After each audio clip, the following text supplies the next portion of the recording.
ಸನಾತನ ಧರ್ಮ ಹಾಗೂ ಹಿಂದೂ ಧರ್ಮ ಇವೆರಡು ಬೇರೆ ಬೇರೆನಾ? ಇವೆರಡು ಬೇರೆ ಧರ್ಮಗಳಾದರೆ ನಾವು ಯಾವ ಒಂದು ಧರ್ಮಕ್ಕೆ ಸೇರ್ತೀವಿ? ನಮ್ಮ ಅಸ್ತಿತ್ವ ಏನು? ಇತ್ತೀಚೆಗೆ ಸನಾತನ ಧರ್ಮ ಅಥವಾ ಸನಾತನ ಅನ್ನೋದು ಬಹಳ ಸ್ಪ್ರೆಡ್ ಆಗ್ತಿದೆ, ಭಾಳ ಹರಡ್ಕೊಳ್ತಾ ಇದೆ. ಅಂದರೆ ಸನಾತನ ಧರ್ಮ ಮುಂಚೆಯಿಂದನೂ ಇತ್ತು, ಆದರೆ ಈಗ ಬಹಳ ಬೆಳಕಿಗೆ ಬರ್ತಾ ಇದೆ. ಹಿಂದೂ ಅಂತಂದರೆ ಯಾರು, ಸನಾತನಿ ಅಂತಂದರೆ ಯಾರು? ಈ ರೀತಿ ಹಲವಾರು ಪ್ರಶ್ನೆಗಳಿಗೆ ಇನ್ನೇನು ಉತ್ತರ ಸಿಗ್ತಾ ಹೋಗುತ್ತೆ. ಮೊದಲಿಗೆ ನೀವು ಕ್ಲಿಯರ್ ಮಾಡ್ಕೋಬೇಕಾಗಿರೋದು ಏನಂತಂದರೆ, ಹಿಂದೂ ಅನ್ನೋದು ಒಂದು ಧರ್ಮ ಅಲ್ಲ, ಇದೊಂದು ಧರ್ಮದ ಹೆಸರಲ್ಲ. ಹಿಂದೂ ಅನ್ನೋದು ಒಂದು ಸಮುದಾಯ ಹೆಸರು. ಈ ಒಂದು ಹಿಂದೂ ಅಂತಂದರೆ ಯಾರು? ಮೊದಲು ಕೆಲವು ಶತಮಾನಗಳ ಹಿಂದೆ ಅಂತಂದರೆ ಭಾರತದಲ್ಲಿ ಸಿಂಧೂ ನಾಗರಿಕತೆ ಇತ್ತು, ಸಿಂಧೂ ನದಿ ಹರಿತಾ ಇತ್ತು. ಆ ನದಿ ಭಾಗದಲ್ಲಿ ಇರೋರಿಗೆ ಹಿಂದೂಗಳು ಅಂತ ಕರಿತಾ ಇದ್ರು. ಅಂದರೆ ಮುಂಚೆ ಬೇರೆ ದೇಶದಿಂದ ನಮ್ಮ ದೇಶಕ್ಕೆ ಬಂದ ಫ್ರೆಂಚರು, ಡಚ್ಚರು, ಬ್ರಿಟಿಷರು ಇವರೆಲ್ಲರೂ ಬೇರೆ ದೇಶದಿಂದ ನಮ್ಮ ದೇಶಕ್ಕೆ ಬಂದ್ರಲ್ಲ, ಅವರು ಈ ಒಂದು ಜನಾಂಗಕ್ಕೆ, ಈ ಒಂದು ಭಾರತ ದೇಶದಲ್ಲಿರೋ ಈ ಒಂದು ಜನರಿಗೆ ಒಂದು ಪರ್ಟಿಕ್ಯುಲರ್ ಆಗಿ ಒಂದು ಹೆಸರನ್ನ ಕೊಡಬೇಕಂತೇಳಿ ಒಂದು ಹೆಸರನ್ನ ಕೊಟ್ಟರು. ಅದು ಸಿಂಧೂ ನದಿ ಇತ್ತಲ್ಲ, ಅದನ್ನು ಲ್ಯಾಂಡ್ ಮಾರ್ಕ್ ಆಗಿ ತಗೊಂಡು ಸಿಂಧೂಗಳು ಅಂತ ಕರಿತಾ ಇದ್ರು. ಭಾರತ ದೇಶದಲ್ಲಿ ಯಾರೇ ಇರಲಿ, ಆ ಸಿಂಧೂ ನದಿಯ ಭಾಗದಲ್ಲಿ ಯಾರೇ ಇರಲಿ, ಹಿಂದೂಗಳಾಗಿರಲಿ, ಸನಾತನಿಗಳಾಗಿರಲಿ, ಮುಸ್ಲಿಮ್ ಆಗಿರಲಿ, ಜೈನ, ಬೌದ್ಧ, ಯಾರು ಬೇಕಾದರೂ ಆಗಿರಲಿ, ಆ ಒಂದು ಪ್ರದೇಶಕ್ಕೆ ಸೇರಿದ್ದಾರೆ ಅಂತಂದರೆ ಅವರೆಲ್ಲ ಹಿಂದೂಗಳು ಅಂತ ಆಯಿತು. ಈ ರೀತಿಯಾಗಿ ಬೇರೆ ಒಂದು ದೇಶದವರು ನಮ್ಮ ಒಂದು ದೇಶಕ್ಕೆ ಬಂದು ಇಟ್ಟಂಥ ಒಂದು ಹೆಸರು ಹಿಂದೂ. ಸಿಂಧು ಅಂತ ಆ್ಯಕ್ಚುಲಿ ಅವರು ಸಿಂಧು ಅಂತ ಇಟ್ಟಿದ್ರು. ಕಾಲದಿಂದ ಕಾಲಕ್ಕೆ ಜನರಿಂದ ಬಾಯಿಂದ ಬಾಯಿಗೆ ಬರ್ತಾ ಬರ್ತಾ ಅದು ಸಿಂಧು ಇದ್ದಿದ್ದು ಹಿಂದೂ ಅಂತ ಆಯಿತು. ಆದರೆ ಈ ಒಂದು ಹಿಂದೂ ಅನ್ನೋದನ್ನು ಪರ್ಟಿಕ್ಯುಲರಾಗಿ ಯಾರು ಕಂಡಿಡಿದ್ರು ಅಥವಾ ಯಾರು ಬಳಸಿದ್ರು ಅಂತ ಯಾರಿಗೂ ಗೊತ್ತಿಲ್ಲ, ಮತ್ತು ಇದು ಎಷ್ಟು ವರ್ಷ ಹಳೆಯದು ಅಂತ ನಿಖರವಾಗಿ ಯಾರಿಗೂ ಕೂಡ ಗೊತ್ತಿಲ್ಲ. ವರದಿ ಪ್ರಕಾರ ರಾಜಾರಾಮ್ ಮೋಹನ್ ರಾಯ್ ಅವರು ಮೊದಲ ಬಾರಿಗೆ ಹಿಂದೂ ಅನ್ನೋ ಪದನ ಬಳಕೆ ಮಾಡಿದ್ರು ಅಂತ ಹೇಳ್ತಾರೆ. ಮತ್ತು ಬ್ರಿಟಿಷರು ಆಳ್ವಿಕೆ ಮಾಡ್ತಿದ್ದಾಗ ನಮ್ಮ ಒಂದು ಭಾರತ ಜನಾಂಗದವ್ರನ್ನ ಪರ್ಟಿಕ್ಯುಲರಾಗಿ ಗುರುತಿಸಬೇಕಾಗಿತ್ತು, ಮತ್ತು ಅವರಿಗೆ ತಮ್ಮದೇ ಆದೊಂದು ಅಸ್ತಿತ್ವ ಬೇಕಾಗಿತ್ತು. ಅದಕ್ಕೋಸ್ಕರ ಅವರು ನಾವು ಹಿಂದೂಗಳು ಅಂತ ಬಳಕೆ ಮಾಡೋಕ್ಕೆ ಪ್ರಾರಂಭ ಮಾಡಿದರು ಅಂತ ಹೇಳ್ತಾರೆ. ಭಾರತದಲ್ಲಿ ಯಾರು ವಾಸ ಮಾಡ್ತಾರೋ ಅವರೆಲ್ಲರೂ ಹಿಂದೂಗಳು ಅಂತ ಆಯಿತು. ಆದರೆ ಸನಾತನಿ ಅಂತಂದರೆ ಯಾರು? ಈಗ ನಮಗೆ ಕ್ಲಾರಿಟಿ ಸಿಗುತ್ತೆ. ಸನಾತನಿ ಅಂತಂದರೆ ಅದು ನಮ್ಮ ಒಂದು ಧರ್ಮ. ಹಿಂದೂ ಅನ್ನೋದು ನಮ್ಮ ಧರ್ಮ ಅಲ್ಲ, ಸನಾತನಿ ಅನ್ನೋದು ನಮ್ಮ ಒಂದು ಧರ್ಮ.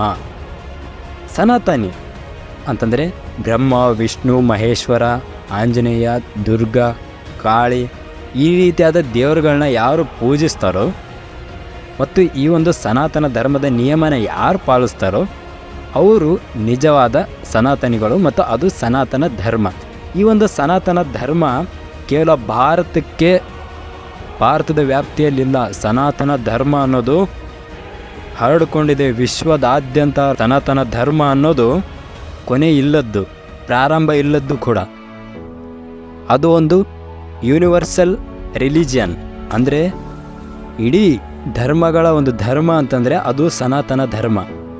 ಇದಕ್ಕೆ ಪ್ರಾರಂಭ ಇಲ್ಲ, ಇದಕ್ಕೆ ಅಂತ್ಯ ಕೂಡ ಇಲ್ಲ. ಈ ಸನಾತನ ಧರ್ಮ ಅನ್ನೋದು ಈ ಜಗತ್ತು ಹುಟ್ಟೋಕ್ಕಿಂತ ಮುಂಚೆನೂ ಇತ್ತು, ಈ ಜಗತ್ತು ಅಂತ್ಯ ಆದಮೇಲೂ ಕೂಡ ಇರುತ್ತೆ. ಸನಾತನ ಧರ್ಮ ಅನ್ನೋದು ಎಷ್ಟು ಪೌರಾಣಿಕವಾಗಿದೆ, ಎಷ್ಟು ಮೌಲ್ಯಯುತವಾಗಿದೆ, ಎಷ್ಟು ಪವಿತ್ರವಾಗಿದೆ ಅಂತಂದರೆ ಹಲವಾರು ನಿದರ್ಶನಗಳು, ಹಲವಾರು ಕುರುಹುಗಳನ್ನು ನಾವು ನೋಡಿದ್ದೀವಿ. ಸಮುದ್ರ ಕೆಳಗಡೆ ಸಿಕ್ಕಿರೋ ದ್ವಾರಕಾ ನಗರ ಆಗಿರ್ಬೋದು, ಮತ್ತು ಬೇರೆ ದೇಶದಲ್ಲಿ ಸಿಕ್ಕಿರೋ ಶಿವನ ವಿಗ್ರಹ ಆಗಿರ್ಬೋದು, ಅದು ಎಷ್ಟು 10,000 ವರ್ಷಗಳಿಗಿಂತಲೂ ಹಳೆಯದಾಗಿರೋ ಒಂದು ವಿಗ್ರಹ, ಶಿವನ ವಿಗ್ರಹ. ಈ ರೀತಿಯಾಗಿ ಹಲವಾರು ಕುರುಹುಗಳು ಸನಾತನ ಧರ್ಮವನ್ನು ಎತ್ತಿ ತೋರಿಸ್ತವೆ, ನಿದರ್ಶನ ಮಾಡ್ತವೆ. ಸನಾತನ ಧರ್ಮ ಅನ್ನೋದು ಎಷ್ಟೊಂದು ಪೌರಾಣಿಕವಾಗಿದೆ, ಎಷ್ಟೊಂದು ನಿಖರವಾಗಿದೆ ಅನ್ನೋದು ಇದೊಂದು ಹೆಮ್ಮೆ ತರೋ ವಿಷಯ ನಮಗೆ. ನಾವು ಸನಾತನಿ ಅಂತ ಹೇಳ್ಕೊಳ್ಳೋಕ್ಕೆ ಭಾಳ ಹೆಮ್ಮೆ ಆಗುತ್ತೆ. ನಿಜವಾದ ಸನಾತನಿ ಅಂತಂದರೆ ಯಾರು? ಇನ್ಸ್ಟಾಗ್ರಾಮ್ ರೀಲ್ಸಲ್ಲಿ ಅಥವಾ ಯೂಟ್ಯೂಬಲ್ಲಿ ಇರೋ ಶಾರ್ಟ್ಸನ್ನು ತಗೊಂಡು ತಮ್ಮ ಒಂದು ಸ್ಟೋರಿಯಲ್ಲಿ ನಾನೊಬ್ಬ ಸನಾತನಿ ಅಂತ ಹಾಕ್ಕೊಳ್ಳೋರು ಸನಾತನಿಗಳ? ವಾಟ್ಸಪ್ ಸ್ಟೇಟಸಲ್ಲಿ ನಾನೊಬ್ಬ ಕಟ್ಟರ್ ಹಿಂದೂ ಅಥವಾ ಕಟ್ಟರ್ ಸನಾತನಿ ಅಂತ ಹೇಳ್ಕೊಳ್ಳೋರು ಸನಾತನಿಗಳ? ಅಥವಾ ನಮ್ಮ ಒಂದು ಸನಾತನ ಧರ್ಮ ಮೇಲು ಬೇರೆ ನಿಮ್ಮ ಒಂದು ಜಾತಿ, ನಿಮ್ಮ ಒಂದು ಧರ್ಮ ನಮ್ಮ ಸನಾತನ ಧರ್ಮಕ್ಕಿಂತ ಕೀಳಾಗಿದೆ ಅಂತ ಬೇರೆ ಒಂದು ಧರ್ಮವನ್ನು ನಿಂದಿಸೋರು ಅಥವಾ ಬೇರೆ ಒಂದು ಧರ್ಮವನ್ನು ಕಡೆಗಣಿಸೋರು ಒಬ್ಬ ಸನಾತನಿಗಳ. ಸನಾತನಿ ಆಗ್ಬೇಕಂತಂದರೆ ಮೊದಲು ಆ ಒಬ್ಬ ವ್ಯಕ್ತಿ ಮನುಷ್ಯ ಆಗಿರ್ಬೇಕು. ಮನುಷ್ಯ ಮೌಲ್ಯಗಳನ್ನು ಅಳವಡಿಸ್ಕೊಂಡಿದ್ರೆ ಮಾತ್ರನೇ ಆ ಒಬ್ಬ ವ್ಯಕ್ತಿ ನಿಜವಾದ ಸನಾತನಿ ಆಗೋಕ್ಕೆ ಸಾಧ್ಯ. ಸನಾತನ ಧರ್ಮ ಅಂತಂದ್ರೆ ಏನು? ತ್ಯಾಗ, ಪ್ರೀತಿ, ಕರುಣೆ, ರಕ್ಷಣೆ, ಶಾಂತಿ. ಇದು ಸನಾತನ ಧರ್ಮ ಅಂತಂದರೆ.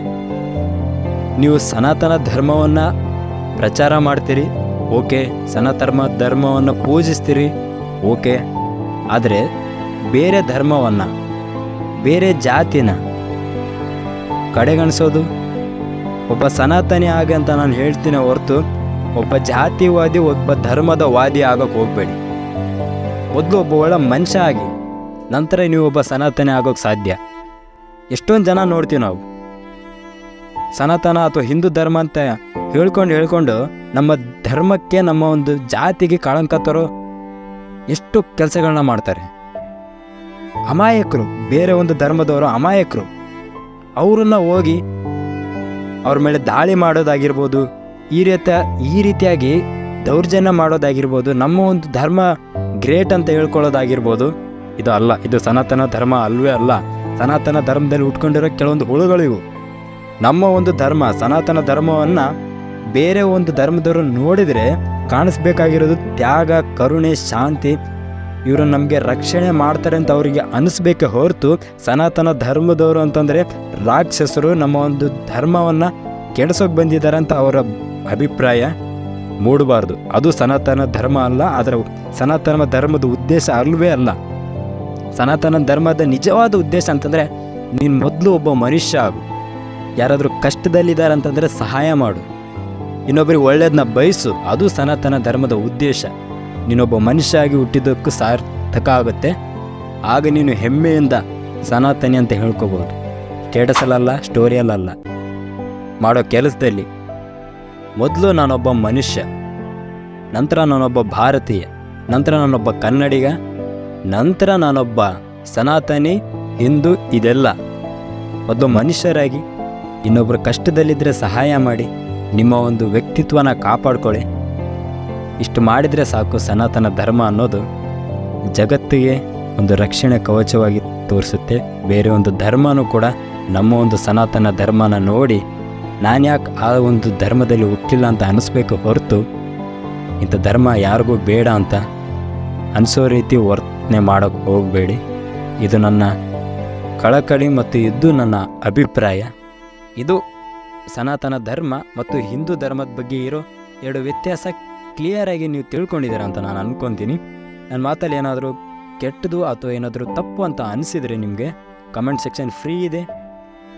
ನಿಮ್ಮ ಅಭಿಪ್ರಾಯನ ಕಮೆಂಟ್ ಸೆಕ್ಷನಲ್ಲಿ ತಿಳಿಸಿ. ನಿಮ್ಮ ಒಂದು ಕಮೆಂಟ್ ನಮಗೆ ತುಂಬ ಅಂದರೆ ತುಂಬ ಇನ್ಸ್ಪೈರ್ ಮಾಡುತ್ತೆ, ನೆಕ್ಸ್ಟ್ ವೀಡಿಯೋಗೆ ಮೋಟಿವೇಶನ್ ಕೊಡುತ್ತೆ. ಅದಕ್ಕೋಸ್ಕರ ಕಮೆಂಟ್ ಮಾಡಿ, ನಾನು ಅದನ್ನು ಸರಿಪಡಿಸ್ಕೊಳ್ತೀನಿ. ಅಥವಾ ನಿಮ್ಗೆ ಏನು ಬೇಕು ಅದನ್ನು ಕಮೆಂಟ್ ಸೆಕ್ಷನಲ್ಲಿ ಕೇಳ್ಕೊಳ್ಳಿ, ನಾನು ನಿಮಗೆ ಸಹಾಯ ಮಾಡ್ತೀನಿ.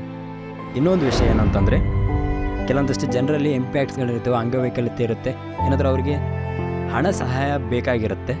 ಅಂದರೆ ನಾನು ಮಾಡ್ತಾಯಿಲ್ಲ, ಕೆಲವೊಂದು ಫೌಂಡೇಶನ್ಗಳು ಮಾಡ್ತಾಯಿದ್ದೇವೆ. ಆ ಒಂದು ಫೌಂಡೇಶನಲ್ಲಿರೋ ಕೆಲವೊಂದು ಲಿಂಕ್ಸ್ಗಳನ್ನ ನಾನು ಡಿಸ್ಕ್ರಿಪ್ಷನಲ್ಲಿ ಹಾಕ್ತಾ ಇರ್ತೀನಿ. ನಿಮ್ಗೆ ಅನಿಸಿದರೆ ಆ ಒಂದು ಮಗುಗಾಗಿರಲಿ, ಆ ಒಂದು ವ್ಯಕ್ತಿಗಾಗಿರಲಿ ಸಹಾಯ ಮಾಡಬೇಕು. ಏನಾದರೂ ಆಪ್ರೇಷನ್ ಇರುತ್ತೆ, ಏನಾದರೂ ಕಷ್ಟ ಇರುತ್ತೆ ಅವರಿಗೆ, ನಿಮಗೆ ದಾನ ಮಾಡಬೇಕಂತ ಅನಿಸಿದರೆ ಆ ಒಂದು ಲಿಂಕ್ ಹಾಕ್ತೀನಿ. ಆ ಒಂದು ಅಂದರೆ ವೆಬ್ಸೈಟ್ ನಂದಲ್ಲ, ಅಂದರೆ ಫೌಂಡೇಶನ್, ಕೆಲವೊಂದು ಫೌಂಡೇಶನ್ಗಳಿದೆ. ಅದನ್ನು ನೋಡಿದಾಗ ನನಗನ್ಸುತ್ತೆ ನನಗೇನಾದರೂ ಕೊಡಬೇಕಂತ ಅನಿಸಿರುತ್ತೆ. ಆದರೆ ನನ್ನ ತಕ್ಕ ರೊಕ್ಕ ಇಲ್ಲ, ದುಡ್ಡು ನನ್ನ ಹತ್ರ ಇಲ್ಲ ಕೊಡಬೇಕಂತಂದರೆ. ಆದರೆ ನನ್ನ ಹತ್ರ ಇಲ್ಲದೆ ಇರ್ಬೋದು, ನನ್ನ ಯೂಟ್ಯೂಬ್ ಫ್ಯಾಮಿಲಿ ಹತ್ರ ಇರುತ್ತೆ ಅಂಥೇಳಿ ನಿಮ್ಮ ಹತ್ರ ಬಂದು ಹಂಚ್ಕೋತಾ ಇದ್ದೀನಿ. ಈ ಭಾಳಷ್ಟು ಜನ, ಎಷ್ಟೋ ಮಕ್ಕಳು, ಅವರಿಗೆ ಬದುಕಬೇಕನ್ನೋ ಎಷ್ಟೋ ಆಸೆಗಳಿದ್ದಾವೆ. ಆದರೆ ಅವ್ರ ಹತ್ರ ಅದರ ಲಿಂಕ್ ನಾನಿಲ್ಲಿ ನಿಮ್ಗೆ ಹಾಕಿರ್ತೀನಿ. ಆ ಒಂದು ವೆಬ್ಸೈಟ್ನ ಫಾಲೋ ಮಾಡಿ. ನಿಮ್ಗೆ ಅನಿಸಿದರೆ ಆದಷ್ಟು ಡೊನೇಟ್ ಮಾಡಿ, ಅವರ ಜೀವನನ ನೀವು ಉಳಿಸ್ಬೋದು ಅಂತ ಹೇಳ್ತಾ ಲಿಂಕ್ ಹಾಕಿದ್ದೀನಿ. ಹೋಗಿ ಚೆಕ್ಔಟ್ ಮಾಡಿ, ಆ ಒಂದು ವೆಬ್ಸೈಟ್ನ ಚೆಕ್ ಮಾಡಿ ನೋಡಿ, ಅವರಿಗೆ ಸಹಾಯ ಮಾಡಿ ಅಂತ ಹೇಳ್ತಾ ಇವತ್ತಿನ ವಿಡಿಯೋನ ಇಲ್ಲಿಗೆ ಮುಗಿಸ್ತಾ ಇದ್ದೀನಿ. ಇರೋದು ಯಾವುದೇ ಧರ್ಮಾಚರಣೆ ಮಾಡೋದಕ್ಕಲ್ಲ. ಎಲ್ಲರೂ ಕೂಡ ಜಾಬಿಗೋಸ್ಕರ ಕಾಲೇಜಿಗೆ ಹೋದ್ರೆ ನಾವು ಹಿಜಾಬಿಗೋಸ್ಕರ ಹೋಗ್ತೀವಿ.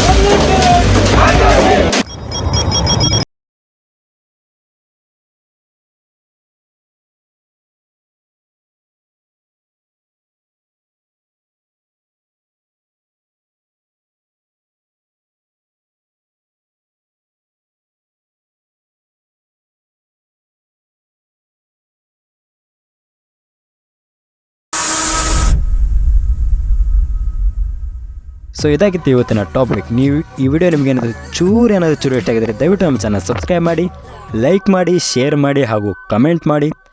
ಸೊ ಮುಂದಿನ ವಿಡಿಯೋದಲ್ಲಿ ನಾನು ನಿಮಗೆ ಸಿಗ್ತೀನಿ. Bye friends, love you all. ಜೈ ಆಂಜನೇಯ.